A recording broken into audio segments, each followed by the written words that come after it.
Life is pain. Episode 39 of the Prime Podcast is brought to you by Kraft Cockeroni and Cheese, America's #1 side dish for messy bachelorette parties. Hungry? Craving something delicious? Is the existential dread of being a single bridesmaid yet again in your mid-40s too much to bear? What better way to power through the gloomies than with a mouthful of dozens of creamy, cheesy little dicks? Grab a box of Kraft Cockeroni and Cheese, now also in Colby Cunt Clam Bake flavor, not a gluten-free food. Thanks, Phil. No. That was good. I like that. We're going to keep that. We're sending it home with that one, baby. Hey! Yo! You like that? Cue the Wayne, like man. that? What's going Yo, on? I just had to stop the music. Why the fuck you yelling, B? You got to let that shit marinate. Gotta let it come on strong. Marinate. You gotta tell the people why they're here. Yeah. Yeah. Yeah. Kraft Cockeroni and cheese is in your ear. Guess who's back in the motherfucking house? Prime Podcast in the motherfucking house. Show up at your job with both hands out and came to slap dicks out your motherfucking mouth. Okay. Episode 39 of the Prime Podcast. I am your host, Coast. There is your other host, Fatz. There is your other host, Mr. Big Chief Smash. And I say the same thing every week, but today Fatz thought he was going to cut me off, but I did not allow that to happen. So go ahead, Fatz. What do you like to say? I'm disturbed now. Why? Okay. Because this is the second episode that one of my gracious co-hosts had a straight homo line in their freestyle. I'm gonna have to put you both on verbal probation. I like dicks in my motherfucking butt crack. What's that? You wanna suck it? That's tough, Fatz. Come on, open up your mouth and take the big balls. My bad. I was just. What was the line in question, Fatz? What was the issue? You know what? I don't even want to revisit it. I just want to move on. You know what I'm saying? I want to block it out of my mind. You know what I mean? Why? I want to unsee and unlearn it. You know what I'm saying? Why do you want to do that? Because How does it make you feel, Fatz? it makes me feel like Dudley in the bathtub. Why?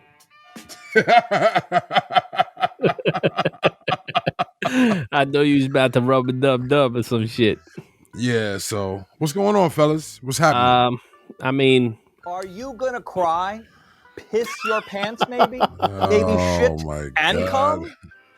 all right, go ahead. Get on with it. Get on. Do what you guys came to do. Well, I mean, everyone feeling good, all right? Good tonight? Good, all right. Fuck. Yeah. You all right? You all right over there, Mr. Big Chief? Yeah, just a little sore. Okay. A little slow out the gate this evening, but we're Yeah, going a to little get to bit. where we're going. I promise, people. All So right. anyway, how was you guys' day? For those that don't know, we met at the crack of dawn this morning to be fat in unison. I wasn't fat. I ate a modest breakfast of scrambled eggs, home fries, and sausage. What'd you have, Fatz? I had cheese, eggs, bacon, and some French fries with a little toast, with Caucasian toast. My man Phil had some ethnic toast. I had Caucasian toast. Yeah, Nice, you also nice. Fats had to put half a pound of sugar in his coffee. Word. Stopped him from doing that. I said, stop. I had the 4 eggs over medium, order of bacon, corned beef hash, some white toast. I like my toast from the Caucasus Mountains. I like my toast diabolic. With a struggle slice on top. That shit is mad multi-syllabic. That's right. How do you say that word? Multisyllabic? Syllabic. I mean, you could do the fucking Black Thought thing where you like flip the emphasis and the intonation and the weird part of the word and make it fit the rhyme scheme. Syllabic. Yeah. Multisyllabic. Oh yeah. So Fats got a frosty libation today. What's in your cup, Fats? What's in there? It's that anti-coffee that we call water. The other thing. The other thing to drink. That we Water. call water. So All right, well, let's get started. First things first, some tribute, rest in peace. Last week we saw the passing of the great Prince Marky D from the Fat Boys, also known as the Disco 3 back in the day. I guess prompted a lot of people to kind of look back at the history and see their importance. The importance of the Fat Boys? I mean, hell yeah. Definitely. Fat Boys is probably the first tape I ever had for as far as hip hop. Yeah. Wow. Because it was more sort of like a novelty thing when that movie Disorderlies. Mm-hmm. Shit, they were running that shit on fucking it was either HBO or the other one like all the time, and I used to just watch that every time it came on, and then I was like, who are these fat fucking funny bastards? And I had to dive into it. My mother actually took me to go see that movie. It was like our cultural response to the Blues Brothers at the time, Mm-hmm. Yeah. That shit was legendary, though, man. That shit was fucking fantastic. It set the precedent for it being okay to be a fat fuck for me. I was like, all right, the Fat Boys did it. I'm like, and like to have game with it too, because they were smooth with it. They made it work for them. Right. That's right. Speaking of other thick gents who have also passed, Leggett Avenue here in the Bronx was renamed after Frederick the Godson Thomas. Also last week. This was a good event. It drew out a lot of famous Bronx heads. Joey Crack came out, Fat Joe. What up, Joe? He came out, and showed a lot of love too. A lot of cats came through, man. It was a real busy event. People were out there in the snow, for the unveiling of the renaming. It was awesome. Rest in peace, Fred the Godson. Rest in peace, man. He was definitely a lyrical spitter right there. You know what I mean? Definitely. A lot of people felt like he was going to be one of like the next legends in the underground circuit that just hadn't really broken through yet. He was a real cool dude too, like a cool person. I had the honor of like kicking it with him at the mixtape awards, the underground mixtape awards. Me and Slim were nominated one year.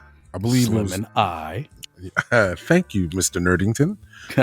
Slim and I were nominated for an award at the Underground Music Awards, and we ran into him at the ceremony, and we chopped it up with him for a little while. Real cool, down to earth, genuine dude, man. You know what I mean? Wait, you rap? What do you mean? What did they nominate you for? Best sunglasses? Yes, absolutely. Best collection of Buffalo Bills hats. That's right, Bills Mafia, baby. All right, and in other news, and it's a little bit more positive news, less somber. Welcome back, Bobby Shmurda, released from prison this week. Or last week. Released. Yeah, people are excited, man. Bobby Shmurda's like a household name around here. Well, is he? You know what's kind of crazy, to be honest with you, is that there's a lot of fanfare around the fact that him and Rowdy Rebel, they both were released from prison and everything else like that. Yeah. I feel like it's kind of like this celebration of going to prison for breaking the law, and the fact that we're just like in this culture now with this, like, it has to be this whole gangster vibe and the street code and everything else like that. I feel like there's less celebration for people that are actually out there doing it the right way than for people that go out there and make mistakes. And now it's like a big deal that they come home from prison. People come home from prison every day. You know what I'm saying? This is true, and I respect that view. I was just trying to put a little positive spin to it. I mean, for all we know, Cat could be a changed man coming out. Mm-hmm. But I mean, the thing about it is, I don't wish prison on anybody. I don't wish that on anybody. That's first and foremost. Let me say that. My position on it though is there are people, and I guess this is like me being older, a little bit wiser, and everything else like that. But there are people that go out of their way to not go to prison. True.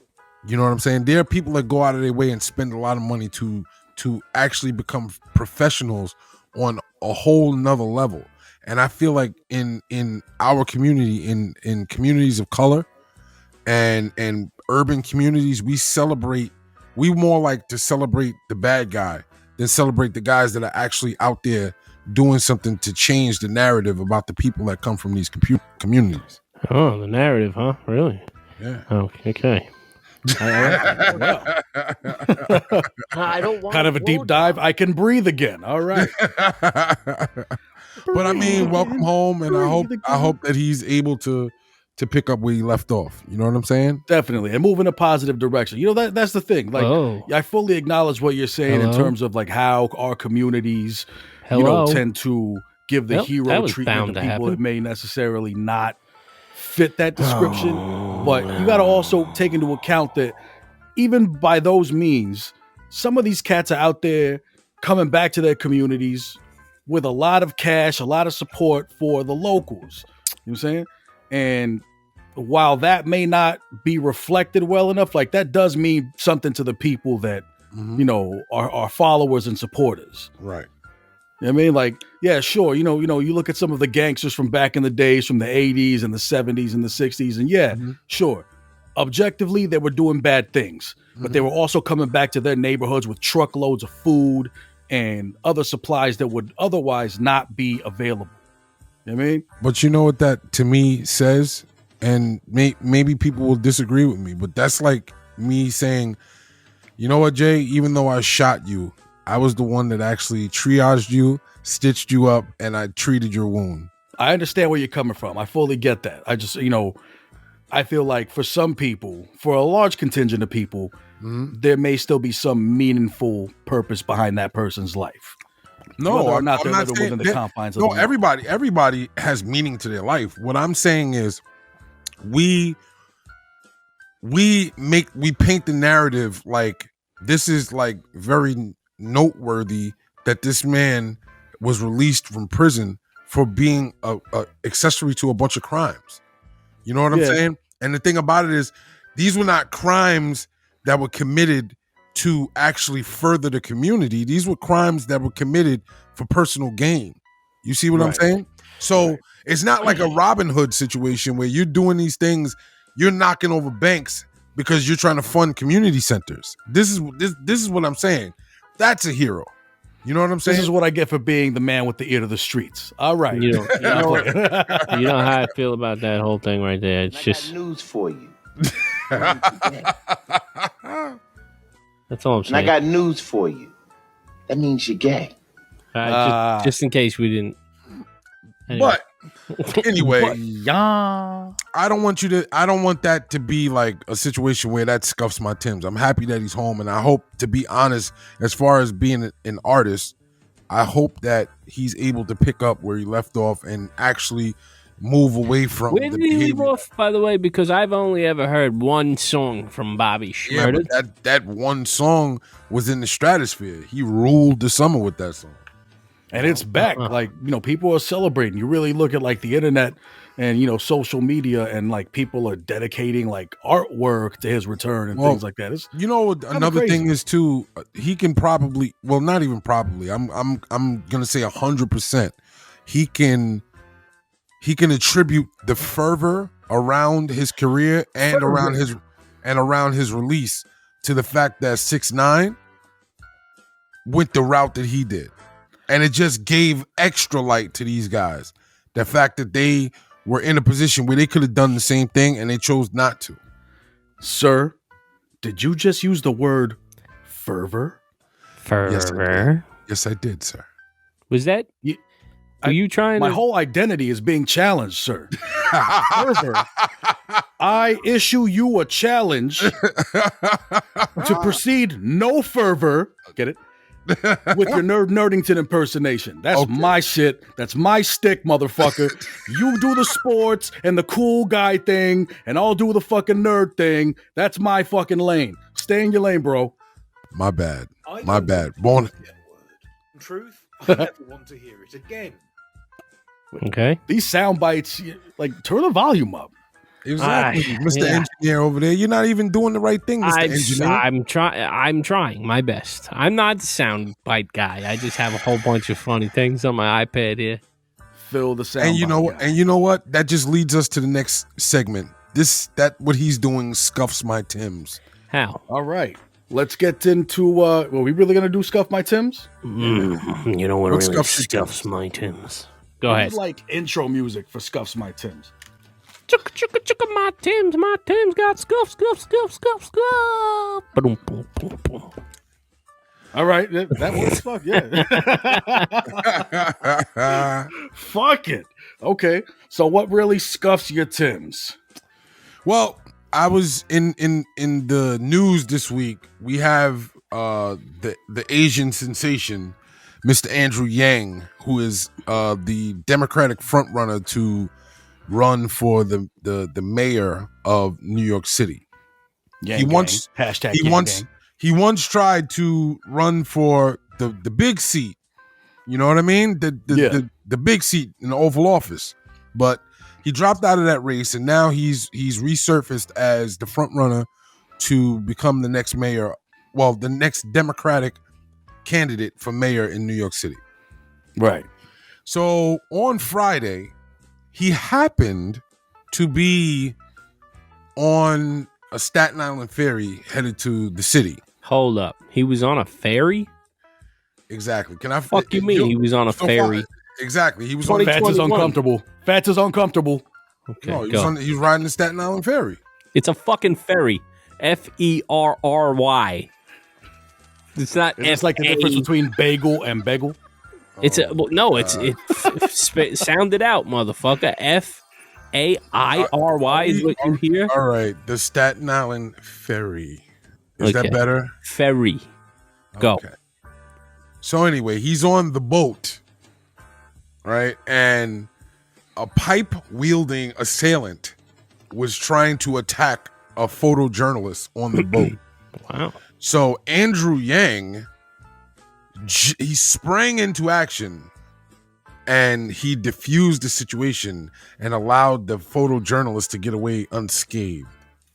And it's like that incident and a couple of incidents of bias against Asians in the city are like eerily looking orchestrated to help this guy, like, you know, solidify his platform to take over the seat in the city. Like a And it's- sympathy vote type of thing. Yeah, and it scuffs my Tims because it's like why are you trying to manipulate the vote through like the type of like racial stuff? Why not have a solid platform? Why not have an agenda? Why not win the votes because you're actually qualified to do the job? Yo, you better shut the fuck up right now, homie. Why I is mean, that? You better Can shut the fuck up. can I ask a question? Go I want ahead. to ask a question. Go ahead. Yes. You go What ahead. makes you think? And I'm not doubting your analysis because I too, in my cynicism, feel like these things could definitely be orchestrated. What makes you think? What about it makes you feel it's orchestrated? It's just my whole thing is that if the guy had a pipe, Yeah, he's out there laying pipe word. the guy had a metal pipe, and that means that he means business. And all of a sudden, this guy, this Asian businessman, steps in and diffuses the situation. What did he say? You know, I you're don't- fucking me. You're fucking me with a pipe. You're not fucking me. What did he say? Wow. You know, you're gonna get us kicked off the planet. You know that, right? Nah. Why? That's my fucking impression of an Asian. I don't know. It's not okay. I'm just saying, it's the same thing like when Cuomo had it was some kind of like a car stuck in a ditch, and my man takes the photo op of him trying to rescue the people out of the car. What did he do? Did he chain the car up to his nipple piercings? No Put it up. Cuomo. Y'all know that, right? Yeah, Y'all know he's got nipple piercings, right? he's got nipple rings. Wait, Fucking- are you fucking serious? No, car battery. you're not serious. Son, I'm gonna put this image up in post, and you're gonna see that Cuomo definitely has nipple piercings. Like them shits is Oh. bars through his fucking nipples, B. And he's got the nerve to wear like a white polo shirt. Like, son, It's freaky. 2 layers.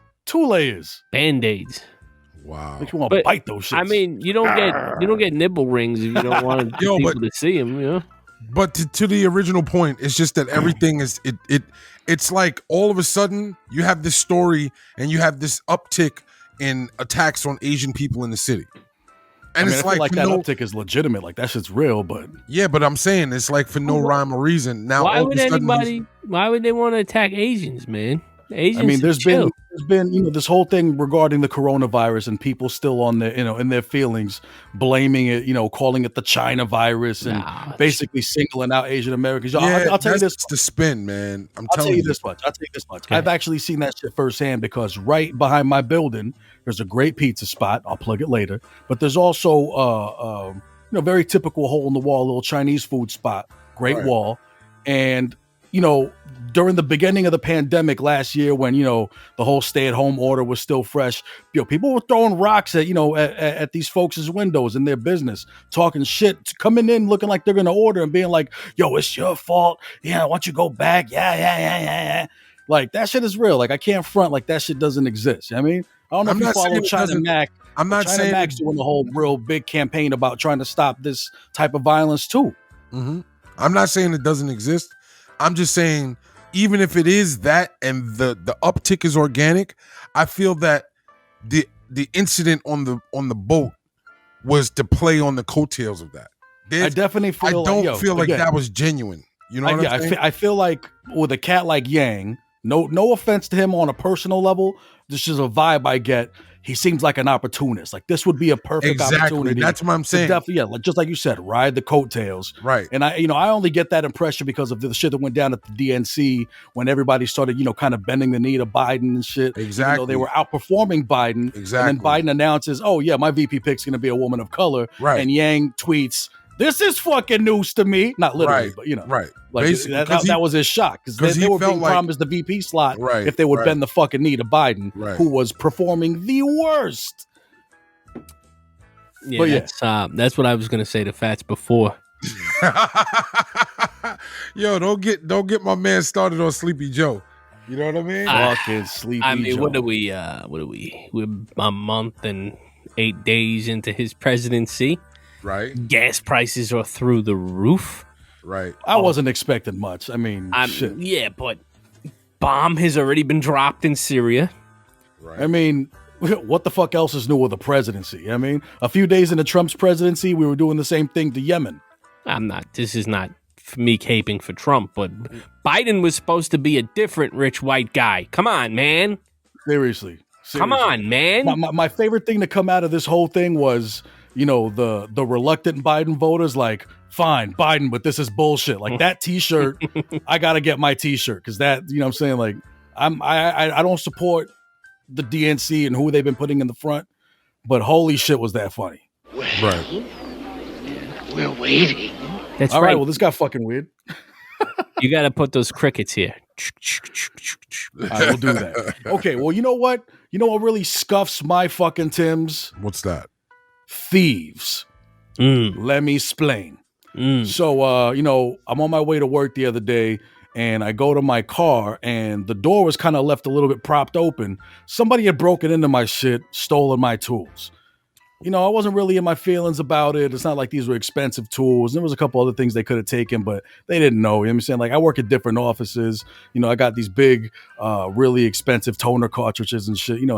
Dude had like a phone and like researched what the fuck it was. That was like an easy $375 to like $700 he could have taken, but he went for the toolbox. Fine. I thought he stole your S&M kit. I mean that too. and my Andrew Cuomo signed nipple clamps, but yo, wait till you see the fucking graphics I'm adding to this bullshit. All right, so, they break into my shit. I guess the dude was clever enough to use a Slim Jim to not leave any damage to the car or whatever. But at the end of the day, these types of crimes, they're crimes of need. I mean, this could have been a crackhead. This could have been somebody desperate, whatever. He didn't really take anything that valuable. But for me, with my little ego, I'm like, this motherfucker got one over on me. So I was hot for about 10 minutes. Right. So, yeah, that's what scuffs my Timbs. I had a little petty moment. I went to work. I printed out a note. And basically, I let Phil read it this morning. Something to the effect of like, yo, money, like, yo, you stole my toolbox. All right, cool. I respect that. I respect the struggle. I hope you get a lot of money for it. And, yada, yada. Next time you break into my shit, don't leave it a fucking mess. Stealing from me and being disrespectful is some bitch-made shit. And that was kind of like the note I just left on my car and continues to be on my car. Right. And I don't know. We'll see. Yeah, now they're just going to shit and put it under your door handle. One can only hope. I mean, you're going to go to open the door. It's going to be a patty of shit stuck in there. I'm just going to be going to the door. You're going to see me like every crevice just sniffing. Just. Y'all like that, huh? Oh, Jesus. They shouldn't have did you like that, man. Yeah, you know, honestly, I hope the dude is in a much better position this time next month. This time next month? This time next month, this motherfucker better be balling. I hope he sold that 12-volt drill and got himself, I don't know, fucking pack of Newports. I don't know what the fuck. But like happy. Chicken sandwich from Popeyes. You know what like kind of like kills me though? How long is like crack and dope been like a thing in the hood? Quite some time now. I mean, big in the 80s for sure. All right, so when we say 80s, you're talking about at least 3 decades ago, right? Right. So my whole damn, it has been that long. Fuck. We're old. So my thing is, in that time, nobody learned from the first wave of these people that they wanted to try it. Like, that's like, if you see what happened to the first wave of addicts of this, why would you want to rush and try this? You know, you guys are being real fucking racist right now, I think. You know, there's one thing you guys didn't take into consideration. All right? Let's go. I want to hear where this is going. Go ahead. The last 2 weeks have been terrible in the stock market. Maybe this guy is just having some portfolio problems with his stocks, and he's down on his fucking luck, and, you know, he's not liquid for much. And he just needed to pull a quick little jukes, get his little fucking, you know, something to eat for lunch from Starbucks, little fucking cheese and egg and apple slices. You never know. You guys are over here blaming the systemic fucking bullshit of the crack and heroin problem on your break and entry of your car, when it could very well be a white person that did this. And I don't appreciate you guys thinking. Nobody said anything about race. I was talking about people that were addicted to drugs. There's the United Colors of Benetton. There's the United Colors of Benetton. I am a professional read through the liner, okay? I know where you're going. Go ahead. Whoa. Uh-huh. Go ahead. Whoa. I know what you're trying to say here. Whoa. I'm not stupid. All right, but here's the other thing. All right? I think the chief is going to say something poignant. But hold on. No, really? I was just... He was just trying to slow you up. You were just wowing me? Slow you up. Whoa. Yeah, he just wanted to slow you up. Here's the other thing, though. What? When you brought up Starbucks, it just made me think. My daughter was working for Target, right? Yeah. She's making $15 an hour. So this is what I tried to explain to her, and she like couldn't get. She goes and buys lunch from Starbucks, and the lunch came out to like almost $24. Right? What the fuck did she buy? Exactly. But that's not even, let's just stick on the price, right? So I was like, do you realize that you would have for you to eat lunch, you have to give up almost 2 hours of your pay? That's nuts. To eat lunch. I was like, but even that didn't register. It was like worse than that. Probably 3 hours considering taxes. Exactly. But that's what I'm saying. I was like, and it's not like you're a full-time employee. You're a part-time employee. So basically you went to work for lunch. So what you're telling me, bringing this back full circle, is your daughter stole my toolbox. What the fuck? What the fuck? I'll try to get it back to you, Jay. Word. You're going to find like hairbrushes and shit in there. All right. So in keeping with the flow of the show, let's talk about some local news. Last Monday, the New York MTA partially restored overnight train service. So station closures will now only be 2 hours from 2 a.m. to 4 a.m. And you know what? Thank God. I was tired of taking a shit at home. You know, I miss my favorite toilet. 125th is great for taking a piss, and for number 2, 34th Street. You know, these are prime world star footage hours. You know, when the fuck else you gonna see a nigga in an 8-ball jacket smack sparks out some heifer using her clogs like Thor's hammer? You know what I mean? I am Yeah, not that was at classic. liberty. That was to definitely comment. classic. I would Fats. definitely say that was definitely. Fats, don't comment on anything about the yeah, MT. I'm You not- shut your mouth. No, okay? I'm talking about. I'm talking about this. Shh. Moving right along. Also, in other local news, Governor Cuomo is being hit with more sexual harassment accusations. And, you know, the only real positive thing to come from this is now when someone says anything vaguely sexual to me, I'll respond, no Cuomo. Yo, you know, Matt, since you say that, man, this one time, Cuomo, he rubbed his nipple rings up against me. I was at this event, and he came up my alongside me, and he like kind of rubbed them on me the wrong way. Right. It was weird as fuck, but Yeah, but how did you react to it? I said, yeah, daddy, and he What? Wow. So were you intimidated by him? He's not really a large man, but were you intimidated by him? No, I just took him by his nipple rings and I led him into a room when nobody was there. Plugged him up to a golf cart battery? Yeah, that's And I shocked the shit out of his nipples with a 9-volt battery in each hand. I just went, Oh my god! and oh, man. then we had some cheese, What kind of cheese? brie. Oh, Okay. It was like That's kind of the melty one, and they had little apple fucking slices and Right. little apple like homemade purees. right. Like this woman Gail had made these in her farm in Saskatchewan.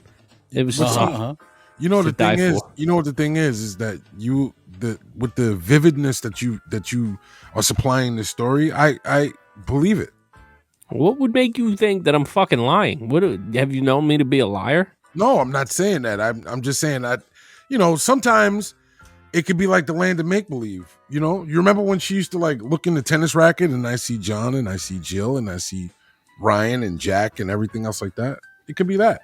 It's not that at all. I don't appreciate you implying that It's what I'm saying is it sounds like you're bringing this story back from memory. It's like it's therapeutic. You just I'm getting it saying out it's a painful amongst memory. amongst friends. You see Since what I'm we're, you know, if we're making accusations. Oh. Here's some awkward segue. Don't you have a story about the CDC's top advisor? Yes, actually, All right, I remember. So yeah, let me get it together. My man just pulled out of the driveway on that one, you know. And you know what? I mean, with as many kids as I have, I'm not known for pulling out. Hey, Hmm? hey, Hey. hey. Oh.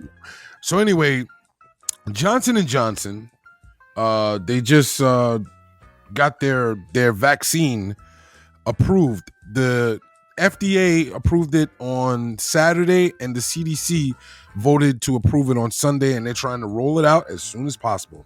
They're saying that they can roll out, I believe, it's 4 million doses by Monday morning. Roll out. Exactly what I was thinking. Now, Me and my homies. now what happened is Giant head effect. they did these trials with 44,000 people from the U.S., from South America, and from South Africa. Right? And only 42,000 of them grew horns. So what they're saying is worldwide, this vaccine was 66.1% effective in stopping the spread. They're saying in the U.S. it was 72% effective in stopping infection of just stopping the spread. They're saying that it's 86% effective of not having you be hospitalized or suffer severe symptoms. And check this, 100% effective against death. Ooh, So I like they're that. saying- will be immortal. So they're saying also that it's one dose, it's only one dose, one shot you got to take, and it can be like refrigerated at regular refrigeration levels, not like that super cryostasis that they got to use for Moderna and Pfizer. Johnson & Johnson, a brand you can trust. So here's the thing.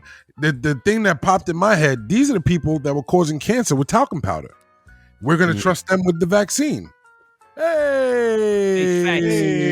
They said so, okay? Them. Who's them? Who's they? Them. They said it's okay. Okay? Dr. Fauci and company, the CDC experts. You know what I'm saying? So No mask Fauci. Yeah.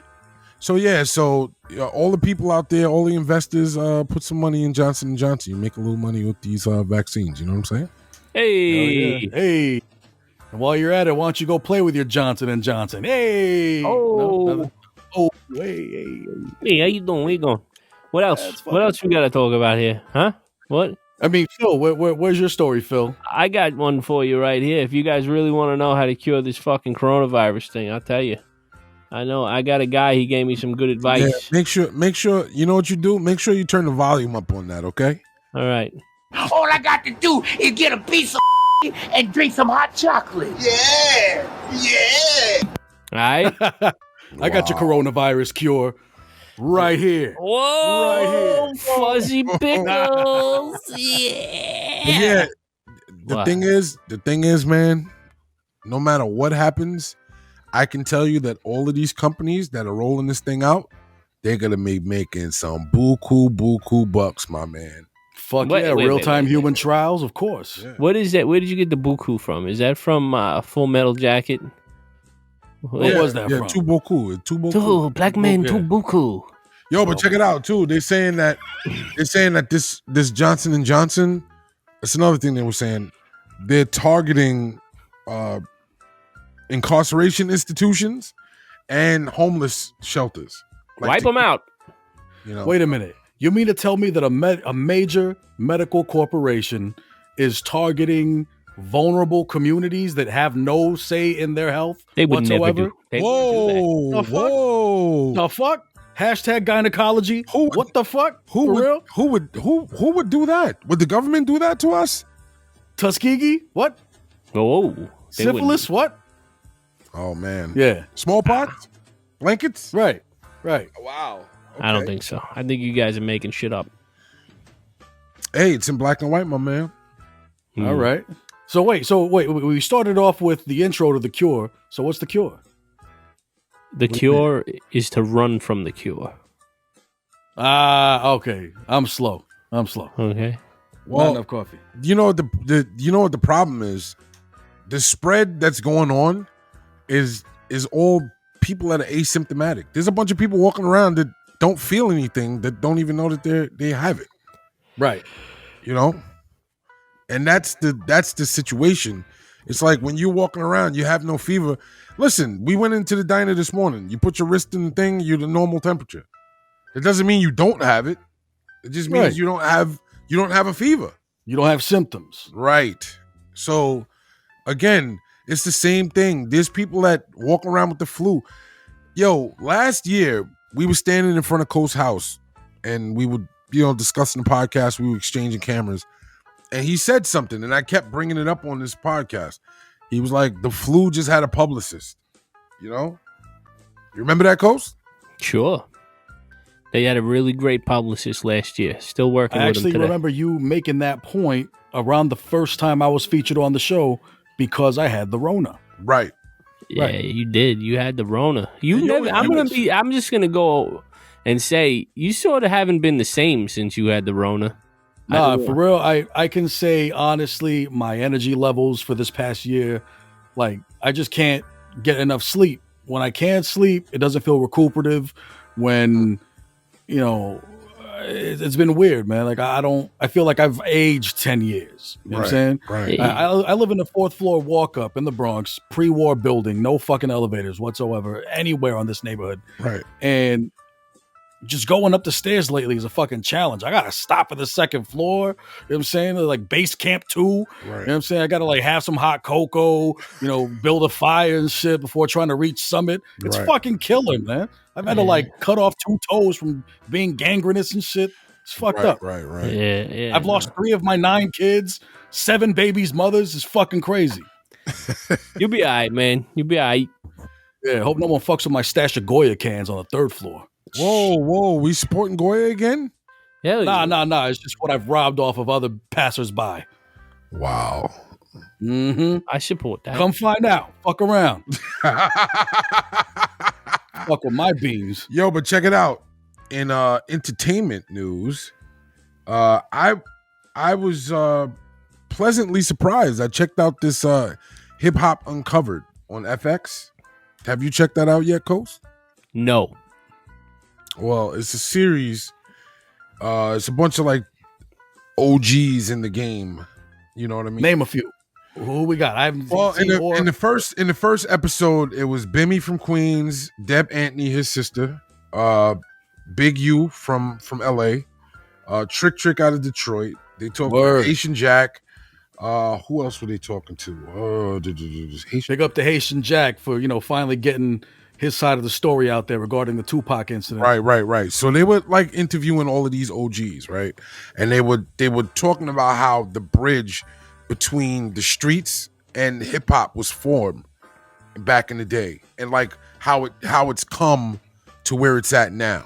You know what I'm saying? Right. And it's so crazy because they had a situation where Big U was sitting down with I guess this dude. You remember the dude that he just passed away last year? Little Marlo. He was an Atlanta rapper. He was one of the new guys, right? And he was signed to the same label as like Migos, Yachty, all of that stuff. Like he was signed to the label with all of them dudes. So, someone get Phil some coffee. Very, very shortly after this episode was filmed, the dude was murdered. You know what I'm saying? Yeah. But again, like they it's a lot of introspective stuff. Like they was the first episode, they really delved into like Nipsey and his his rise and what he meant to the game and how the game was affected and everything else like that. And to be honest, it's very informative. Like you said, the Haitian Jack got to get his side out. You know what I'm saying?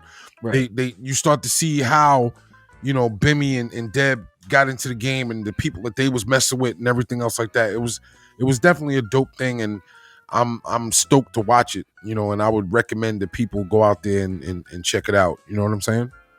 That's cool. I definitely will take a shot at that.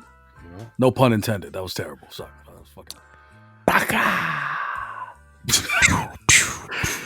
I mean, anybody been keeping up with WandaVision? That shit is fire. WandaVision. Nope. That's a great show. What's that? I mean, I was gonna not talk about it because it's probably just so much in the fucking nerd. What's it called right now? Nerd. Okay, yeah. There's some nerdy shit. But I'm saying like in the cultural zeitgeist, Fatz? Zeitgeist. Whoa. So, right.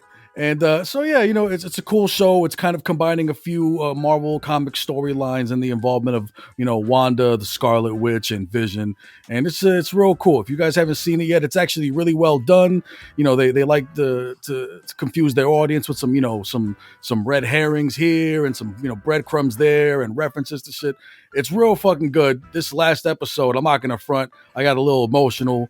They deal with like Wanda's past trauma and all that shit and the childhood stuff. I mean, any fucking scene where you see like children sitting down enjoying TV and then a fucking bomb goes off and knocks everyone clear across the room, like for a Disney show, fuck, B, that shit had me in my feelings. Right. Yikes. So yeah, that sounds pretty dark. Intense. Pretty fucking dark. Yeah. So, what I'll about you, that Phil? out. What have you been watching? I've been watching My 600-Pound Life on TLC just so I can get ready for when my friends get a little older. I can help them out better. Sean, both of you, and I'm gonna drive you guys to see Dr. Nowzarden. Did you ever watch this show? Wait, yes, I have. Wait. No, it was gas. Okay, cool. Oh, I thought you were gonna shit. Yeah, Dr. Nowzarden. Like these people. I'm gonna reenact an episode for this show for you guys. So you'll hear like the music. It's like somber score music come on, and then the guy will be like, well, I hope that when I go to see Dr. Nowzarden, he'll give me another chance. I know that I didn't really lose as much weight as Dr. Now wanted me to lose this month, but I tried my hardest, and if he gives me another chance, I'll be able to lose the weight next time. And then Dr. Now Zarden comes in and he's like, 30 pounds. And it's the same thing every time, but I watch it. Like, he can't speak English, and the people all say the same thing, but I watch it just so I could see how to maneuver fat people out of their homes and into cars for you guys. And I'm talking to you too, Sean. It never gets old. So that's all. It's just more of like a case study I'm doing is all that is. Word. You know what I mean? Whoa, are you gonna wax that little pickle? Oh, my arm's going numb. I don't know if that's weird. Anyway, go ahead. All right. Well, I don't want to end this in cardiac arrest. So, is there anything else that we need to talk about on this episode of the pod? Some shouts and some plugs, promotions. You know, it's real quick. My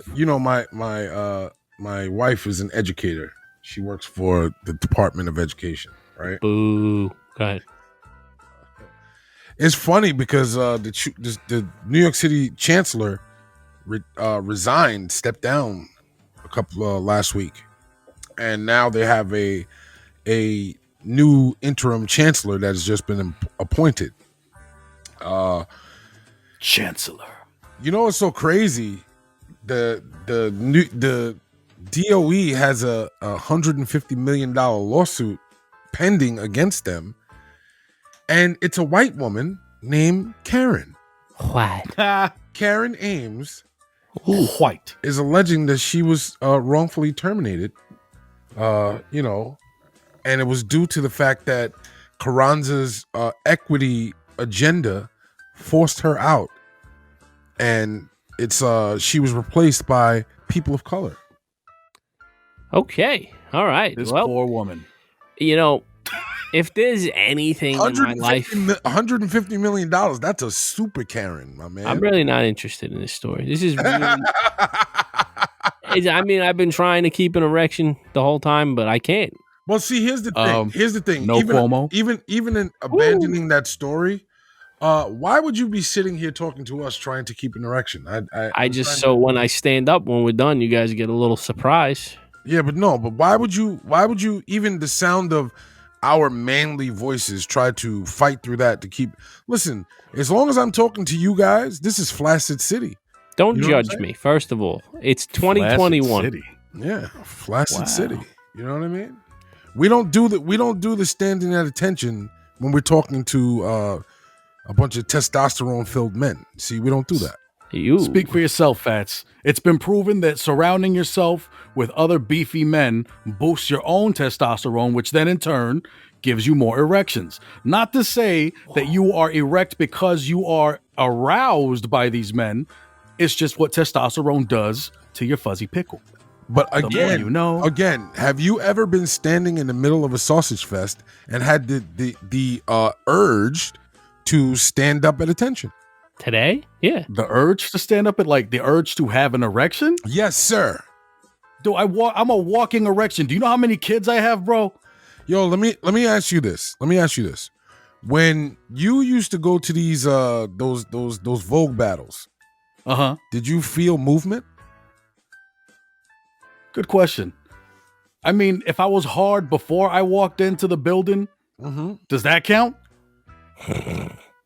I wasn't inspired by what was going on there any more than a fucking b-boy battle. Ladies and gentlemen, people out there fucking having the most aggressive dancing and shit. First of all, explain what a Vogue battle is. Oh, my pleasure. Okay, so for anyone that's not familiar with the Vogue scene, Vogue is basically this real it's aggressive as shit. Spirited. Yeah. There's a lot of energy behind it. And it's big among the LGBT community, gay boys, trans women, etc. Right? And they have events called balls. Don't laugh. Balls. Anyway.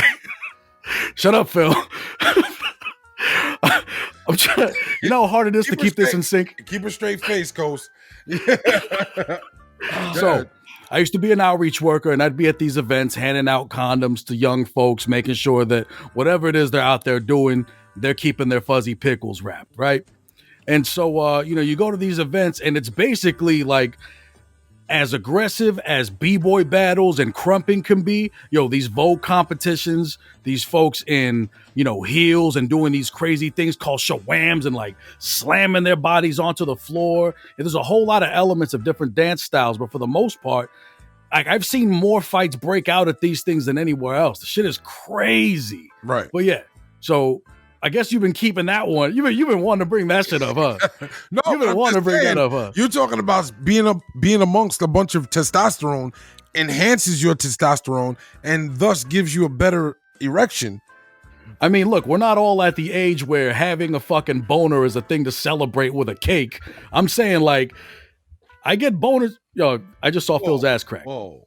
Oh, rewind that shit. In post-production, we're going to zoom in on Phil's ass because it's Phil's ass.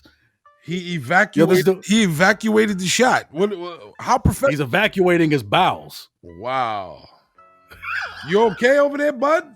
He couldn't handle it. The voguing was too much. I broke Phil. Let me know when you guys are finished talking about erections.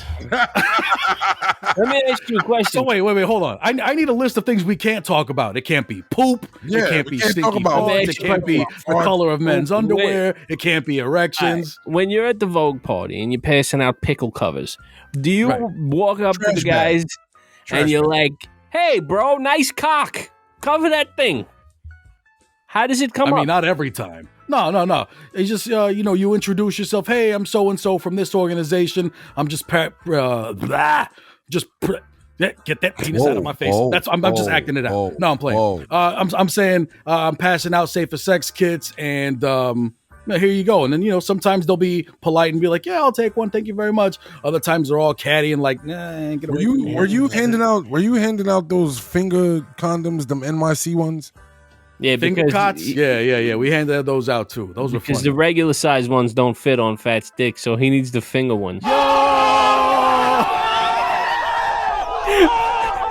Great taste, less filling. It's like a Bud Light. Great taste, less filling. It's like a Bud Light. Wow. You know what I'm saying? Wow. Right out the holster with that one. Holy shit. Yeah, he was ready. He was ready. Yeah. All right. So, awkward segue. Okay. So, I had to get up because I had to take the ice pack out of my ass. It was starting to leak into my drawers. I think I popped the visual. Oh my God. It's not easy. Wow. Not easy, sitting in all right. chair. So, back to the where the fuck were we? Shouts. Promos. Shout out my mans and them, you know what I mean, and all them motherfuckers and shit. All right. All right. Shout out everybody that support. Shout out the whole TikTok community that's starting to mess with us a little bit.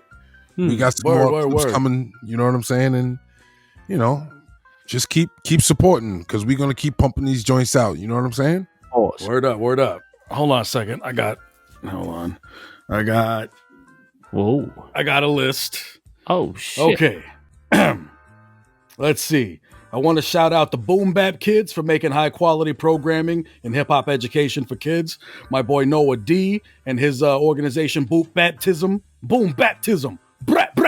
Playing. All right. Let's see who else. His little baby Imani for winning her dance competition. Let's see. My boy AJ at Den of Wolves Clothing.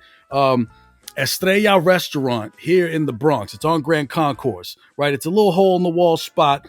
The staff is rude as fuck. No one speaks English, but I would let them walk on my balls with cleats for their rotisserie chicken. It's amazing. And that's all I can think of for now. That's an interesting compliment you giving them. I don't know if I'd let anybody walk on my balls with cleats, but okay.